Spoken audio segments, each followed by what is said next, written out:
Hi எல்லாருக்கும் வணக்கம். இன்றைக்கி நம்ம எதை பற்றி பார்க்க போகிறோம்னா நம்ம அயலான் மூவி ஃபுல் மூவியோட ரிவ்யூ பார்க்க போகிறோம். ஸோ அயலான் மூவி எப்படி இருக்குங்கிறத பற்றி தான் இப்போ நம்ம பார்க்க போகிறோம். முன்னாடிலாம் பார்த்தீங்கன்னா ஒரு படம் ஸ்டார்ட் ஆகிறதுக்கு முன்னாடி ஒரு நேமே ஒரு 5 நிமிஷம் 10 நிமிஷம் போடுவாங்க. ஆனால் இப்போலாம் பார்த்தீங்கன்னா அவ்வளோ நேரம்லாம் உட்காரதுங்களுக்கு டைம் இல்லைப்பா அப்படின்ற மாதிரி 2 செகண்ட் தான். யார் ப்ரொடியூசர் யார் ஹீரோ அவ்வளோதான். அது இன்ட்ரோ போட்டுட்டு அடுத்து டேரெக்டாக பார்த்தீங்கன்னா எடுத்தவொடனே கதைக்குள்ளே வந்துடுவாங்க. அதாவது பார்த்தீங்கன்னா எடுத்தவொடனே கதைக்குள்ளேருந்து வானத்துலேருந்து டேரெக்டாக ஒரு கல்வீச்சு நீல வால் நட்சத்திரம் சம்திங் அந்த மாதிரி ஒரு இது வந்து ஒரு பனிப்பாறைக்குள்ளே வந்து டேரெக்டாக விழுது. ஸோ அதை ஒருத்தங்க யூஎஸில் ஒருத்தங்க பார்த்து அதை ஆராய்ச்சி பண்ணி என்னென்னு போய் பார்த்து அந்த கல் மாதிரி ஒன்று இருக்குது.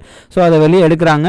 ஸோ அதை வெளியே எடுத்தோன்னா ஆஸ் யூஷுவல் வில்லன் கூட்டங்களுக்கு வந்து அது தெரிஞ்சிருச்சு. வந்து அதை வந்து அவங்க வச்சு ஆராய்ச்சி பண்ணிகிட்டு இருக்கும் போதே அதை வந்து ஆட்டையை போட்டு போயிருந்தாங்க. ஸோ அதுக்கப்புறம் தான் அயலாங்கிற டைட்டிலே போடுறாங்க. ஸோ இது வெளியே போய் விழுந்த உடனே அயலானோட ஸ்பேஸ்ஷிப் வந்து நம்ம பூமிக்கு கிளம்பிடுது. ஸோ அது மட்டும் இல்லாமல் பார்த்தீங்கன்னா இந்த ப்ராசஸ் முடிஞ்சவொடனே டேரெக்டாக அப்புறம் பார்த்தீங்கன்னா சிவகார்த்திகேயன் கிட்ட வந்துட்டாங்க. அதாவது சிவகார்த்திகேயனோட இன்ட்ரோ. ஸோ அந்த இன்ட்ரோ வந்து அடித்து தூள் பரப்பி அந்த மாதிரிலாம் இல்லாமல் இது ஒரு வில்லேஜ் சப்ஜெக்ட், ஒரு சயின்ஸ் ஃபிக்ஸ் அப்படிங்கிறதுனால டேரெக்டாக ஒரு வில்லேஜ் ரிலேட்டடாக அவர் எவ்வளோ சாஃப்டான நேச்சர் அப்படிங்கிற மாதிரி காமிக்க வந்துட்டாங்க. டேரெக்டாக ஒரு ஆட்டுக்குட்டி ஒரு யானைக்குட்டி ஒரு குழிக்குள்ளே விழுது. அந்த யானைக்குட்டியை உள்ளேருந்து வெளியெடுக்கிறதுக்கு கஷ்டப்பட்டு அதை வெளியே எடுத்து அதை அனுப்பி விட்றாரு அவங்க அம்மா கிட்ட. அவங்க அம்மா கூட அதாவது அம்மா யானைக்குட்டி வந்து சிவகார்த்திகேயனுக்கு தண்டா காமிச்சு நன்றி சொல்லி அனுப்புது. ஸோ அது மட்டும் இல்லாமல் பார்த்தீங்கன்னா எடுத்தவொடனே சாங்கு. ஸோ எடுத்தவொடனே ஒரு ஓப்பனிங் சாங்குமே இவர் வந்து நேச்சர் ரிலேட்டடாக எவ்வளோ கனெக்டடாக இருக்கார் அப்படிங்கிறத ஒரு சாங்குக்குள்ளே ஒரு என்டர்டெயின்மெண்ட்டாகவும் சாங்கை காமிச்சிட்டு ஸோ அதுக்குள்ளே எவ்வளோ கனெக்டாக இருக்கார் அப்படிங்கிறது எல்லாத்தையுமே அந்த ஒரு சாங்கில் ஃபுல்லாத்தையும் காமிச்சிருந்தாங்க. ஸோ அந்த சாங் முடிஞ்ச அடுத்த செகண்ட் பார்த்தீங்கன்னா இந்த ரீசெண்டாக ஒரு பட்டுப்பூச்சி வந்து எல்லா நெற்கதை எல்லாத்தையுமே இது பண்ணுச்சு அப்படிங்கிறது வந்து எல்லாருக்குமே தெரிஞ்ச விஷயம். ஸோ அந்த ஒரு விஷயம் இதுக்குள்ளே காமிச்சிருக்காங்க. இதை காமிச்சு இப்படி புழு பூச்சி எல்லாமே இதுவாக தான் செய்யுது, நம்ம தான் அதை ஈக்குவாலிட்டியாக நம்ம பார்த்துட்ருக்கோம் அப்படிங்கிற மாதிரி ஊர் மக்கள்லாம் சொல்கிறாங்க. ஸோ அது வந்து வேறு வழி இல்லாமல் தான் இங்கே வந்திருக்கு சாப்பிட்ருக்கு அப்படிங்கிற மாதிரி சிவகார்த்திகேயன் ஒரு சில எக்ஸ்ப்ளனேஷன் கொடுக்குறாரு. ஸோ அவங்க அம்மா வந்து என்ன சொல்கிறாங்கன்னா இதுக்கு மேலே எப்படி இருந்தால் இங்கே ஊருன்னு சொல்லி கெட்டு போயிடுவான்னு சொல்லி இவனை அனுப்பணும்னு சொல்லி ஒரு பிளான் பண்ணி ஸ்கெச் பண்ணி அவங்கள பஸ் ஏற்ற வரைக்கும் வராங்க. அங்கேயும் ஒரு காமெடி பண்ணி அப்புறம் அவங்க அம்மாவை அனுப்பிடுற மாதிரி சிவகார்த்திகேயன் அப்புறம் கிளம்பி சென்னை போகிறாரு. ஆஸ் யூஷுவல் சென்னையை வாழ வைக்கும் சென்னை ஆச்சு. அதனால தான் ஒரு அட்ரஸ் கொடுத்து அனுப்புகிறாங்க. ஆனால் அந்த அட்ரஸ்காரங்க யாருங்கிறத அது காணாமலே போயிடுச்சு. ஸோ அங்கேருந்து சிவகார்த்திகேயனை ஒருத்தங்களை யாரையும் காப்பாற்ற போகிறாங்க. காப்பாற்ற போய் நம்ம கர்ணான் நம்ம அங்கேருந்து அவர் அப்படியே தப்பிச்சு வந்து நம்ம யோகி பாபு, கர்ணா, அப்புறம் கோதண்டம் இவங்களுடைய டீமுக்குள்ளே அவர் சேர்ந்துருந்தார். ஸோ அவங்களே பார்த்தீங்கன்னா ஆஸ் யூஷுவல் வந்து ஒரு வாட்டர் டேங்க் மேலே ஒரு டென்ட் மாதிரி போட்டு அங்கே அவங்க அங்கே வாழ்ந்துக்கிட்டு இருக்கிறாங்க. ஸோ அதோடைய டீட்டெயிலிங் பெருசாக அந்த டீட்டெயிலிங் அதெல்லாம் மட்டும் காமிச்சிட்டு சர்ப்ரைஸ் ஈவெண்ட் மாதிரி பண்ணிகிட்டு இருக்கிற ஒருத்தங்க அப்படிங்கிறத காமிச்சிருந்தாங்க. ஆனால் அந்த வாட்டர் டேங்க் மேலே அவங்க இருக்காங்கிறத யாருமே பெருசாக கண்டுக்க மாட்டாங்களா என்னங்கிற லாஜிக்லாம் நம்ம கேட்கக்கூடாது. ஸோ அது வந்து ஒரு என்டர்டைன்மெண்ட்டோடைய ஃபிலிம். ஸோ அதனால் அதை நம்ம பற்றி கண்டுக்கக்கூடாது. ஸோ அந்த ஒரு இது போயிட்டுருக்க இடையில பார்த்தீங்கன்னா வில்ல வந்து எப்பேற்பட்ட ஆளுங்கிறத வந்து வேறு ஒரு கண்ட்ரியில் வந்து அந்த கல் மாதிரி இருக்குல்ல அந்த ஒரு கிரேக் கல்லை போய் எடுத்துகிட்டு போயிட்டு டேரெக்டாக ஒரு இதில் வந்து ஆராய்ச்சி பண்ணி பூமிக்கு நடுமத்தியில் இருக்கிற அந்த கேஸை நான் எடுக்க போகிறேன் அப்படின்ற மாதிரி அவர் எடுக்காரு. ஸோ அங்கேருந்து கேஸ் பயங்கரமாக இதாகி எல்லாரும் அங்கே இருக்கிற மொத்த ஊரே அழிகிற லெவலுக்கு அந்த ஃபேக்ட்ரி அழிகிற லெவலுக்கு அது மொத்தமாக கொண்டு வந்து ஸோ வந்துடுது. ஸோ அங்கேருந்து அந்த கல் எடுத்துகிட்டு அப்படியே அவர் மறுபடியும் கிளம்பி வந்து அங்கே ஒரு பிஸ்னஸ் மீட் பண்ணுறாங்க. இது எங்கே பண்ணலாம், என்ன பண்ணலாம், இதுலேருந்து எப்படி எடுக்கலாம், என்ன ஏதுங்கிற மாதிரி ஒரு கலந்துரை ஆராய்ச்சி நடந்து ஓகே இந்தியா தான் எழுச்சவாங்க, இந்தியா தான் என்ன பண்ணாலும் எவனும் இது பண்ண மாட்டான், அன்றைக்கி டேரெக்டாக நம்ம இந்தியாவில் போய் பண்ணுவோம், அதுவும் சென்னை சிட்டினா அரசியல்வாதியிலேருந்து எல்லாருமே நமக்கு சப்போர்ட் பண்ணுவாங்க அப்படிங்கிற ஒரு ஆஸ் யூஷுவல் இருக்கிறத இன்டெரக்டாக ஒரு குத்திட்டு இந்தியா கிளம்பி அவங்க சென்னை கிளம்பி இங்கே வேலை எல்லாத்தையுமே பார்க்க ஆரம்பிச்சிருந்தாங்க. ஸோ இந்த இதெல்லாம் நடந்துருக்க டயத்தில் வந்து நம்ம ஸ்பேஸ்ஷிப் வந்து இந்த கல் எங்கே இருக்குங்கிறது எல்லாத்தையுமே கண்டுபிடிச்சி அந்த இடத்துக்கு போயிட்டு அந்த கல்லை அப்படியே அசால்ட்டாக தூக்க போகுது. ஸோ அங்கே பார்த்தீங்கன்னா பயங்கரமாக ஒரு மேஜிக் பண்ணுது. லைக் அந்த ஒரு ஏலியன்னா அதுக்கு இருக்கிற பவர் அந்த ஹேனை வச்சு அந்த ஒரு விசை சொல்லுவாங்கள்ல லைக் அந்த மாதிரி ஒரு மேஜிக் பண்ணுற மாதிரி அங்கே ஃபைட் சீக்வன்ஸ்லாம் பண்ணி அங்கேருந்து வில்லன் கை வைக்கிற அந்த கையை இதையே கண்ணாடிக்குள்ளே வச்சு அவன் கையை அழிச்சிருது. ஸோ அங்கேருந்து கல் எடுத்துகிட்டு வெளியே வந்து அவங்க எல்லாரையும் துரத்திட்டு வந்து பார்த்தீங்கன்னா அந்த ஏலியனை பிடிக்கிறதுக்கு பதிலாக ஸ்பேஸ்ஷிப்பை கண்டுபிடிச்சிருந்தாங்க. எப்படியும் இங்கே தான் வருவான் அப்படிங்கிற ஒரு பட்சத்தில் வந்து என்ன பண்ணிட்டாங்கன்னா அந்த ஸ்பேஸ்ஷிப்பை தூக்கிட்டு போயிட்டு உள்ளே வச்சுட்டாங்க. ஸோ இந்த ஏலியன் இது வந்தது எப்படி என்ன ஏது அப்படிங்கிறத ஒரு ஆராய்ச்சி மாதிரி இவங்க பண்ணிகிட்டு இருக்காங்க. ஸோ இதுக்கடையில் பார்த்தீங்கன்னா நம்ம ஏலியன் வந்து சிவகார்த்திகேயன் கூட ஜாயின் ஆயிடுது. ஸோ என்னன்னா சிவகார்த்திகேயன் அதுக்கு முன்னாடி நைட்டு காரில் வந்துட்டு இருப்பாங்க. அவங்க அல்லேக்கா தூக்கி மாடி மேலே பார்க் பண்ணி விட்டுருது. ஸோ மறுநாள் காலையில் எழுந்து பார்த்தா ஒரு சயின்ஸ் ஃபிக்ஷன் கிளாஸில் இருக்குது. ஸோ அங்கேருந்து சிவகார்த்திகேயன் கூட ஜாயின் ஆகிட்டு அங்கே ஒரு ஆக்ஷன் நடக்குது. ஸோ அந்த ஆக்ஷனுக்குள்ளே தான் ஒரு சிவகார்த்திகேயனை கையை பிடிச்சி பார்க்கும்போது அவர் சிவகார்த்திகேயன் எவ்வளோ நல்லவன் அப்படிங்கிறது, அதாவது இவர் எவ்வளோ அந்த யானைக்குட்டியை காப்பாற்றினது, தட்டா அந்த ஊரில் இருக்கிற எல்லா உயிரினங்களையும் அவர் பாதுகாத்து வளர்த்துக்கிட்டு இருக்காரு அப்படிங்கிறது எல்லாத்தையுமே இந்த ஏலியன் தெரிய வந்துடுது. ஸோ அதில் சிவகார்த்திகேயன் கூட அப்படியே ஒட்டிட்டு தெரிஞ்சு நம்ம சிவகார்த்திகேயன் யோகி பாபு இவங்க கூட அப்படியே ஒரு டீம் இதில் போயிட்டு அப்படியே ஏலியன் இருக்கிற பவர் வச்சு இவங்க ஜாலியாக ஒரு ஃபன் பண்ணி அந்த என்டர்டைன்மெண்ட் பண்ணி இது பண்ணி ஒரு ஃப்ளோவில் போயிட்டுருக்காங்க. போயிட்டு இருக்கும்போது இது ஏன் இப்படி வந்துச்சு, எது அதை நமக்கு அட்டாச் பண்ணிச்சு அப்படிங்கிறத வெள்ளம் கூட்டம் அப்படியே ட்ரை பண்ணி தேடிட்டு இருக்காங்க. தேடிட்டு இருந்த டயத்தில் ஒருத்தன் ஆராய்ச்சி பண்ணிட்டு இருக்கிறான் ஏலியனை பற்றி. ஸோ அவனை கூப்பிட்டு அவனையே வந்துருந்தான் வாண்டடாக வந்து. ஸோ இதுதான் ஏலியன், இப்படி தான் இருக்கும், இப்படி தான் அதை கண்டுபிடிக்க முடியும், இப்படி தான் அதை பேச முடியும், வைக்க முடியும் அப்படிங்கிற மாதிரி ஏகப்பட்ட இது பேசிகிட்டு இருக்கிறாங்க. அவங்களுக்குள்ளே பேசி முடிச்சுட்டு அப்புறம் பார்த்தீங்கன்னா ஓகே இந்த ஏலியன் வந்து எப்படி என்னை கொண்டு வர வைக்கணும், என்ன ஏதுன்னு எனக்கு தெரியும், நான் கொண்டு வர வைக்கிறேன்னு சொல்லிட்டு அவர் என்ன பண்ணுறாரு, ஸ்பேஸ் பேர்த்து கொண்டு வந்து வெளியே வச்சிருக்காரு. வெளியே வச்சு அடுத்த செகண்ட் பார்த்தீங்கன்னா அந்த ஏலியன் உள்ளே வந்துடுது. உள்ளே வந்து நான் இதை நான் எடுத்துகிட்டு நான் போக போகிறேன் அப்படிங்கிற மாதிரி அதுக்கு வச்ச பொறிங்கிறது அதுக்கு தெரியல. ஸோ அந்த பொறிகளை வந்து அது மாட்டுறதுக்கு பக்கத்தில் வந்தோடனே சிவகார்த்திகேயன் வந்து அதை ட்ராப் பண்ண வந்தவர், அதை காப்பாற்றுறாரு. அதை காப்பாற்றி அந்த ஏலியன் ஸ்பேஸ்ஷிப் எடுத்து ஸ்பேஸ்ஷிப்பில் வந்து டாட்டா காமிச்சதுக்கு அவரை ஏற்றிட்டு போயிட்டு வேறு எங்கேயாவது இறக்கி விட்டு போயிருந்தா கதை அப்பவுமே முடிஞ்சிருக்கும். ஆனால் அது பண்ணல, இறக்கி டாட்டா காமிச்சிட்டு போயிட்டு கொஞ்ச நேரம் தாண்டி போனதுக்கப்புறம் சிவகார்த்திகேயனை எடுத்து குத்தி கொண்டுருதாங்க. உடனே ஏலியன் அங்கேருந்து இறங்கி ஓடி வந்து சண்டை போட்டு சிவகார்த்திகேயனுக்கு உயிர் கொடுத்துருது. உயிர் கொடுத்த அடுத்த செகண்ட் பார்த்தீங்கன்னா அந்த ஏலியனை பிடிச்சிருந்தாங்க. பிடிச்சி அந்த ஏலியனை வந்து கடைசி அவங்க லேப் கெட்டு போயிருந்தாங்க. சிவகார்த்திகேயன் அந்த இருந்த இடத்துல வந்து பார்த்தீங்கன்னா அந்த ஏலியன் பிடிக்க வச்சிருந்த இடத்துல வந்து ஏலியன் வந்தால் சிம்பிள் காமிக்கிற மாதிரி சுற்றி எல்லா இடத்துலையுமே இது போட்டிருப்பாங்க, ஒரு மார்க் மாதிரி, ஐ திங்க் ஒரு டிரெக்டர் மாதிரி போட்டிருப்பாங்க. சிவகார்த்திகேயன் அந்த படத்தில் அந்த டிரெக்டர் வந்தோடனே ஓகே வேறு ஏலியன் தான் உள்ளே வந்துடுச்சு போல் அப்படிங்கிற மாதிரி ஒரு இன்ட்ரெஸ்டான ஒரு ட்விஸ்ட்டை கொடுத்துட்டு இன்டர்வியூவில் முடிச்சிட்டாங்க. ஸோ அடுத்து இன்டர்வியூ அகைன் ஸ்டார்ட் ஆன உடனே இந்த வந்து சிவகார்த்திகேயனோட அவங்க கூட இருக்க ஃப்ரெண்ட்ஸை அவர் கூட்டிகிட்டு வந்து அவங்கள ஹாஸ்பிட்டல் கூட்டிகிட்டு போயிட்டு எல்லாத்தையும் பார்த்தா இவர் அவ்வளோதான் வைக்க மாட்டார் அப்படின்னு சொன்ன உடனே கிட்டத்தட்ட மாவீரன் அப்படியே லைட்டாக உள்ளே வந்த மாதிரி ஒரு ஃபீல் இருக்கும்.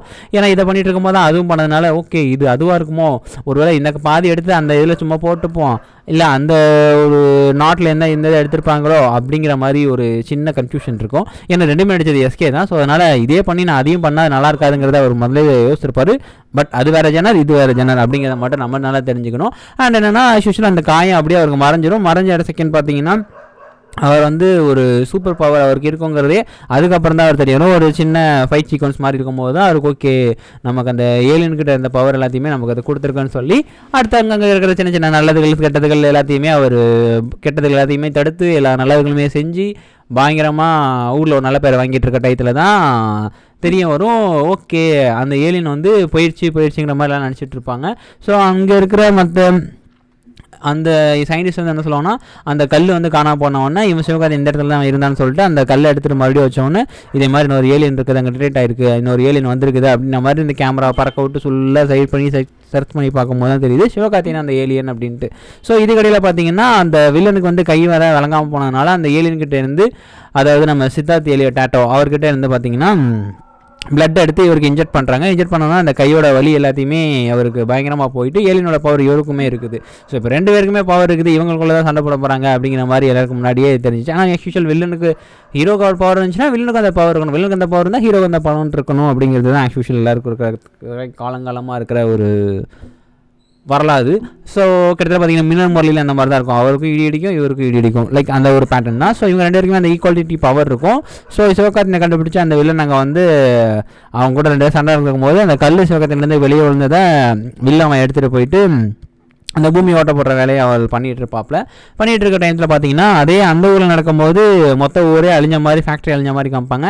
அதே நமக்கு ஏற்ற மாதிரி தான் கதைக்கு மாற்றிக்கலாமே. ஸோ அந்த இடத்துக்கு ஏற்ற மாதிரி சென்னையில் வச்சு அந்த கல் இது பண்ணிகிட்டு இருப்பாங்க. அங்கங்கே சென்னை பீச் இருக்கிற அந்த ரிவர் ஃபுல்லுமே கூவம் ஃபுல்லுமே அந்த மீத்தேன் கேஸ் மாதிரி வந்து அந்த தண்ணி மேலே ஃபுல்லாக ஃபயர் ஆகும். ஸோ அங்கே இருக்க சுற்றி இருக்க வீடுகள்லாம் ஃபயர் ஆகும். அதுக்கிடையில் வந்து ஆக்சுவலாக எல்லா பேரும் அந்த மாதிரி ஹீரோ டவுன் ஆனாலும் என்னால் தான் மற்றவங்க கூட இருக்கவங்கலாம் ப்ராப்ளம் ஆகுது அப்படின்னு சொன்னாங்க. ஹீரோ அப்படி இல்லைடா நீ அங்கே குட்டிடா சிங்க குட்டிடா அப்படின்னு சொல்லி முடிச்சு அடுத்த செகண்டும் ஃபயர் ஆன உடனே நான் காப்பாற்ற போகிறேன் அப்படின்னு சொல்லி கிளம்பி அப்படி காப்பாற்ற போகிறாங்க.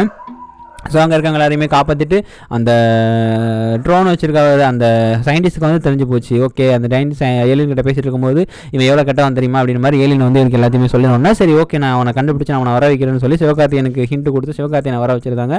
ஸோ இதுக்கடையில் அந்த ஏலியனை அப்படியே காப்பாற்றி கூட்டிகிட்டு போகும்போது ஏலியனோட தப்பிக்க பார்க்குற அப்படின்னு சொல்லி கூட்டிகிட்டு போகும்போது டப்புனு சமாளிச்சிருந்தாரு. சமாளிச்சு 2 பேரும் வாங்கடா போகலாம் அப்படின்னு சொல்லிட்டு சிவகார்த்திகேயன் அங்கே வந்து அந்த ஏலியனையும் அவங்களே காப்பாற்றுறாரு. காப்பாற்ற இந்த இதில் பார்த்தீங்கன்னா அந்த ஏலியனோட பவர் இல்லாமல் இருக்கிறதுக்காக அந்த சயின்டிஸ்டே குண்டு ஒன்று பிடிச்சிருப்பாரு, ஏலியனை நிப்பாட்டி வைக்கிறதுக்காக ஹீட் இது பண்ணியிருக்க ஒன்று வச்சுருப்பாரு. ஸோ இந்த மாதிரி ஒன்றா வச்சுருக்கிறது எல்லாத்தையுமே சிவகார்த்திகேயன் மேலே போட்டு தாக்குவாங்க. அப்போ வந்து காரு பைக்கு எல்லாத்துலேயுமே தலைவன் தப்பிச்சு வந்து அந்த குண்டு மேலே போட்டோன்னா அந்த ஏலியனோட பவர் வந்து சிவகார்த்திகேயனுக்கு போயிடும். ஸோ யூஸ்வல் என்ன ஆச்சுன்னா இந்த ஒரு இதில் போய் மேகமாக மோதுவாங்க. மோதின அடுத்த செகண்ட் பார்த்தீங்கன்னா அந்த பெட்டி, அந்த ஏலியனு, அந்த சயின்டிஸ்ட்டு, சிவகார்த்திகேயன் 3 பேரும் கட்டிகிட்டு இருக்க பில்டிங்கோட வலையில் டம்மு விழுந்து அவங்க மட்டும் தப்பிச்சிருவாங்க. ஆஸ் யூஸ்வலாக அதில் ஒரு வில்லி கேரக்டர் ரெகுலராக வந்துட்டு இருப்பா. அவள் வந்து மறுபடியும் அந்த சயின்டிஸ்ட்டை சுட்டு கொண்டுருவான். உடனே இவங்க 2 பேருக்குமே பார்த்தீங்கன்னா பவர் இருக்காது. அது இல்லாமல் கீழே வந்திருந்தால பார்த்தீங்கன்னா ஏலியனுக்கு வந்து மறந்து போயிடும். கிட்டத்தட்ட நடுவில் கொஞ்சம் பக்கத்தக்கான கதங்கிற மாதிரி நான் யார் அப்படிங்கிற மாதிரி ஏலியன் கேட்க ஆரம்பிச்சிடும். இவங்க 2 பேரும் ஓகே நீ தான் இது நீ தான் அது அப்படிங்கிற மாதிரி எல்லாத்தையும் எக்ஸ்பிளைன் பண்ணுவாங்க. இதுக்கு ஒன்றுமே தெரியாது. ஸோ அப்போ தான் சிவகார்த்திகேயன் வரும், ஓகே ஸ்பேஸ் ஷிப் போனால் ரெடி ஆகிடுவேன், எல்லாமே ரெக்கவர் ஆகிடுவேன் சொன்னால, ஸோ அப்போ ரெக்கவர் ஆகிடுவான் போல். ஸோ அப்படின்னு சொல்லிட்டு வேகமாக அந்த ஸ்பேஸ் ஷிப் கூட்டு போகிறது பார்த்தீங்கன்னா அந்த இடத்துல இருக்குது அப்படிங்கிறத வந்து இவங்களுக்கு எப்படி நமக்கு போக முடியும் அப்படிங்கிற மாதிரி யோசிச்சிருக்க டயத்தில் இவங்க சர்ப்ரைஸ் ஈவெண்ட் பண்ணுறதுக்கு பலூன் வச்சு பண்ணிகிட்டு இருக்க இடத்துல தான் சிவகார்த்திகேயன் இன்ட்ரோ ஆகல. ஸோ அந்த பலூனை வச்சு நம்ம அங்கே அனுப்பலான்னு சொல்லிட்டு அந்த பலூனை வச்சு அனுப்பலையுமே ஒரு காமெடி பண்ணி மறுபடியும் சிவகார்த்திகேயன் ஏலியனை உள்ளே அனுப்பியிருந்தாங்க. உள்ளே அனுப்பி அந்த ஸ்பேஸ் ஷிப்புக்கு அந்த ஏலியன் போனோடனே ஏலியனுக்கு எல்லாத்துக்குமே ஞாபகம் வந்துருச்சு. அதாவது அந்த டேட்டோக்கு எல்லாத்துக்குமே ஞாபகம் வந்துருச்சு. சிவகார்த்திகேயன் பார்த்தீங்கன்னா அதுக்கு ஃபர்ஸ்ட் ஆஃப்ல இருந்த ஒரு கேரக்டருடைய இது ஒரு வில்லேஜ் பையன் மாதிரி. ஸோ அந்த பவர் இருந்தோன்னா ஒரு டிஷர்ட் பையன் மாதிரி நல்லா எங்கே இருந்தார். ஸோ அதுக்கப்புறம் ஆக்ஷன் சீசனுக்கு ஏற்ற மாதிரி நல்லா மாஸ்லுக்குள்ளே அந்த மாதிரி வந்து நின்று பண்ணிட்டு இருந்தாப்புல. ஸோ ஒரு மாதத்துக்குள்ளே வந்துட்டு அப்புறம் பார்த்தீங்கன்னா ஏலியனுக்கு இவங்களுக்கு பாதி பவர் தான் இருக்கும். அதாவது இவங்க 2 பேரும் சேர்ந்தால் தான் அவங்களை அழிக்க முடியும், அவங்களை தடுக்க முடியுங்க. அங்கே ஒரு ரோபோட் இருக்கும், அந்த ரோபோட்டை போட்டு சவச்சு எடுத்து இது பண்ணி டேரெக்டாக அந்த ஸ்பாட்டுக்கு போயிடுவாங்க. அதாவது பூமி கடியில் ஓட்ட போட்டுட்ருப்பாங்க அந்த கிராக்கை வச்சு. ஸோ அந்த இடத்துக்கு டேரெக்டாக போயிட்டு அந்த வில்லனை அடித்து துவச்சி ஆஸ் யூஷுவல் எப்போவுமே ஹீரோ தான் வின் பண்ணுவாங்க. ஸோ அந்த வின் பண்ணுறது எப்படி சண்டை சீக்வன்ஸ் ஃபைட் சீக்வன்ஸ் எல்லாமே செலிப்ரேஷனாக காமிச்சு முடித்து சண்டையை நிப்பாட்டி அதை தடுத்தாங்க அப்படிங்கிறது தான் end of the climax fight. So இது எல்லாத்தையுமே முடிச்சுட்டு வந்து மறுபடியும் ஏலியன் வந்து டாட்டா பாய் சொல்லி ஒரு சென்டிமெண்ட் சீக்வன்ஸ் மாதிரி அங்கே இருக்கும். சிவகார்த்திகேயனை விட்டு போக மனசு இல்லாத மாதிரி ஒரு ஃபீலோட அப்படியே ஒரு கனெக்ட் இருக்கும். ஸோ அந்த இதை முடிஞ்சு அடுத்த செகண்ட் அது ஸ்பேஸ் ஷிப்பில் கிளம்பி போயிடும். சிவகார்த்திகேயன் அவங்களுடைய ஃப்ரெண்ட்ஸ் எல்லாருமே சேர்ந்து ஊருக்கு போவாங்க. யோகி பாபு கரெக்டாக ஒரு இது சொல்லுவார், அவன் ஊர்லேருந்து கிளம்புறது எதுக்கு இங்கே ஒரு பொண்ணை பார்த்து கரெக்ட் பண்ணி அப்புறம் ஊருக்கு போய் செட்டில் ஆகுது, அதுக்காக தான் ஊருக்கே வந்திருக்கான் அப்படின்னு மாதிரி சொல்லுவாங்க. ஸோ அடுத்த செகண்ட் பார்த்திங்கன்னா அந்த மாதிரி பேசி முடிச்சிட்ட டயத்தில் குளத்துக்குள்ளே ஒரு பையன் விழுந்துருவான். அதில் என்ன ஒரு லாஜிக் மிஸ்டேக்குன்னா ஊரில் குளிக்க தெரிஞ்ச ஆழத்தில் போய் நீச்சல் அடிக்க தெரிஞ்ச பையன் மட்டும்தான் தண்ணிக்கு சென்ற வரைக்கும் போய் குளிப்பான். வில்லேஜில் இருக்க பையனுக்கு எல்லாருக்குமே நீச்சல் தெரியும். ஸோ அப்படியுமே அந்த பையன் உள்ளே போயிட்டு சுழலில் மாட்டானா இதெல்லாம் மாட்டான்னு தெரியல, அங்கே தண்ணி தவிச்சிட்டு அங்கே நீச்சல் அடிச்சு வெளியே வர முடியாத மாதிரி தவிக்கிறான். அது உள்ள வரைக்கும் போகிற வரைக்கும் அவங்க அம்மா உட்காந்து என்ன சுழவில் வத்தல் எதுவும் வறுத்துட்டு இருந்தாங்களா இல்லை வத்தலுக்கு அரிசியில் குப்பை பறக்கிட்டு இருந்தாங்களான்னு தெரில. உள்ளே போனதுக்கப்புறம் காப்பாற்றுக்கப்புறம் சொன்னால் சிவகார்த்திகேயனோட ஓகே சிவகார்த்திகேயன் இன்னும் அந்த பவர் இருக்குங்கிறத எப்படி காமிக்கணும் அப்படிங்கிறத பட்சத்தில் சிவகார்த்திகேயன் அப்படியே காப்பாற்றுறதுக்கு ஓடி அந்த தண்ணிக்குள்ளே இறங்கி ஓடி வருவார். ஸோ அந்த ஓடி வரும்போதே பார்த்தீங்கன்னா அந்த தண்ணிக்குள்ளே மேலேயே தான் ஓடி வருவார். அப்போ ஓகே தலைவனுக்கு பவர் இருக்குது அப்படின்னு பட்சத்தில் தலைவர் அப்படியே கிளம்பி உள்ளே வந்துடுவாப்புல. ஸோ உள்ளே வந்து அடுத்த செகண்ட் பார்த்தீங்கன்னா என்ன ஆகும்னா உள்ளே வந்து அந்த பையனை அப்படியே கைப்பிடிச்சி குத்தி காப்பாற்றுவாங்க. இந்த ஒரு சில படத்தில் பார்த்தீங்கன்னா part 2 is beginning, part 2 is continuity அப்படிங்கிற மாதிரி இல்லாமல் கண்டிப்பாக பார்ட் 2 எடுத்தால் கண்டிப்பாக ஓடும் சிவகார்த்திகேயன் இந்த படம். ஏன்னா அவருக்கு அந்த பவர் இருக்கிறத வச்சு இது பண்ணலாம், இல்லை இன்னொருத்தங்க புதுசாக ஒருத்தன் உருவாக்கி அந்த பிரச்சனையை கொண்டு வரத மாதிரியும் காமிக்கலாம். ஸோ அதனால் கண்டிப்பாக பார்ட் 2 இருக்குது, அவங்களே அனௌன்ஸ்மெண்ட் பண்ணுவாங்க பொறுமையாக. அது ஒரு 3 வருஷம் எடுத்துக்கிட்ட மாதிரி 3 வருஷம் எடுத்ததுக்கேற்ற மாதிரி அந்த எடிட்டிங் ஒர்க் எல்லாமே பார்த்தீங்கன்னா வேறு லெவலுங்க. விஎஃப்எக்ஸ் அந்த அதிபுஷுக்கு அவ்வளோ விஎஃப்எக்ஸ் பண்ணுறங்கிற பட்சத்தில் ஒன்று பண்ணி ஒரு குடும்பம் பண்ணாங்க. அந்த மாதிரிலாம் குடும்பம் எதுவுமே இல்லாமல் விஎஃப்எக்ஸ் அடிச்சிக்கவே முடியாது.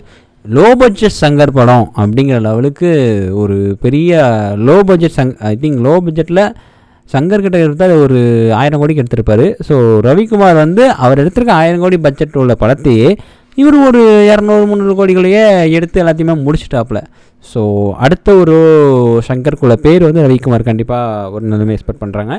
இந்த முடிவு உங்களுக்கு பிடிச்சிருந்தால் லைக் பண்ணுங்கள், கமெண்ட் பண்ணுங்கள், ஷேர் பண்ணுங்கள். மறக்காமல் இதில் அது குறைகள் நிறைகள் இருந்திருந்தால் மன்னிக்கவும், இருந்தால் கீழே கூறுங்கள், நாங்கள் அந்த குறைகளை நிவர்த்தி செய்கிறோம்.